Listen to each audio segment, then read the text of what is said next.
Olá, Júlio. Sim, meu doce. Um caso que fez jurisprudência e que já é estudado nos cursos de Direito. António Manuel Ribeiro, dos UHF, viveu anos de terror ao ser vítima de stalking. Entre 2003 e 2012 foi perseguido por uma fã que lhe mandava centenas de mensagens, seguia-o em digressões e vigiava-o a qualquer hora. Exato. E que, inclusivamente, tentou atropelá-lo. Foi o primeiro caso de stalking, de perseguição obsessiva, a ir a julgamento em Portugal. A mulher que perseguiu António Manuel Ribeiro foi condenada à prisão com pena suspensa de 2 anos. Duas vezes, foi condenada 2 vezes. E a uma indenização de 25 mil euros que não pagou. O vocalista dos UHF conta este pesadelo num livro, És Meu, disse ela, que terá acabado por funcionar como uma terapia. Não me surpreende, sabe?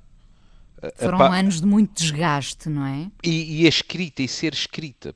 Uma pessoa pode, com espelho ou sem espelho, contar a si mesmo, neste caso, porque é um homem, tudo o que aconteceu. A palavra escrita tem outro peso. Está ali. Uma pessoa depois debruça-se sobre ela, interroga-se, será que é verdadeiramente isto que eu quero escrever? Estou próximo, não estou? Eu acho que tem lógica o que ele diz. Estamos a falar, não é por acaso que este tipo de situação se chama stalking, que é um termo que tem a ver com caça, com perseguição, em inglês, não é? E é isso que acontece. O que ele descreve é de tal maneira assustadora que ele diz de si mesmo que mudou e que se considera uma vítima de síndrome pós-traumático. O que nos leva, mais uma vez, a alertar as pessoas para que a associação a preto e branco entre síndrome pós-traumático e guerra colonial é curta. É perfeitamente compreensível porque é que isso ainda acontece, atendendo à experiência dos nossos rapazes que lá estiveram, atendendo a tudo o que se escreveu sobre a guerra do Vietnã, mas o traumatismo não tem que ser, obrigatoriamente, longe disso, um traumatismo com a guerra. Não é? Claro. Depois, uma das coisas que ele se interroga, e eu com ele, é como é que não foi pedido um exame psiquiátrico a esta senhora. E ele diz que lhe disseram que as coisas que eram complicadas. Não faço a mínima ideia. Porque, repare como a própria Inês disse, havia uma perseguição obsessiva. Ou seja, o exame psiquiátrico até podia jogar a favor desta senhora. Também não é por acaso. Repara que havia uma total falta de experiência em casos como este, Pois não é? é, pois é. E não é por acaso, também é dito que esta senhora tinha uma vida, pelo que eu vi, quase completamente vazia. Estava no desemprego. Portanto, esta senhora tinha provavelmente 24 horas por dia Para se dedicar a ele, com os ciúmes inerentes a qualquer outra mulher. Ele diz coisas que realmente são espantosas, que ela chegava a saber, antes dele, os voos em que ele ia partir em digressão, etc. Ou seja, este homem esteve aprisionado.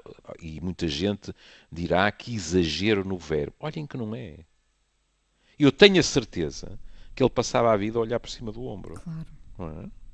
E, portanto, aqui nós podemos perceber como a fixação, que em geral, não é obrigatório também, mas que em geral se dá com figuras públicas, pode provocar situações que depois também ajudam a explicar. Não tem que ser assim. Podem ser coisas mais leves. Ajudam a explicar, de vez em quando, certas reações que nos desiludem muito, que de vez em quando nos fazem mudar de opinião em relação a alguém que muito admiramos. É bom contar até 10. Porque muitas vezes essas pessoas são sujeitas, agora estou a falar em termos gerais, são sujeitas a uma pressão de tal ordem que eu não percebo muito bem como é que se consegue viver assim. E eu dou-lhe um exemplo. Quando eu e o Júlio Rezende e o Salvador Sobral estivemos juntos em espetáculo, não aqui no Porto, mas lá em cima, no espaço Miguel Torga, havia fila para o Salvador. E por um lado, eu estava muito satisfeito por ele, porque aquilo refletia de carinho por ele, etc. Não é? Mas por outro lado, uma pessoa não se pode impedir de pensar que diabo, nem direito a jantar sossegado tem. Também passa isso, felizmente, não é? Toda essa febre à volta do Salvador, julgo eu, também passará. Neste caso momento, do António Manuel Ribeiro... Sim, no caso, bom, desculpe, fez formação profissional. Neste momento, em relação ao Salvador... Está em recuperação, não é? Não é só isso.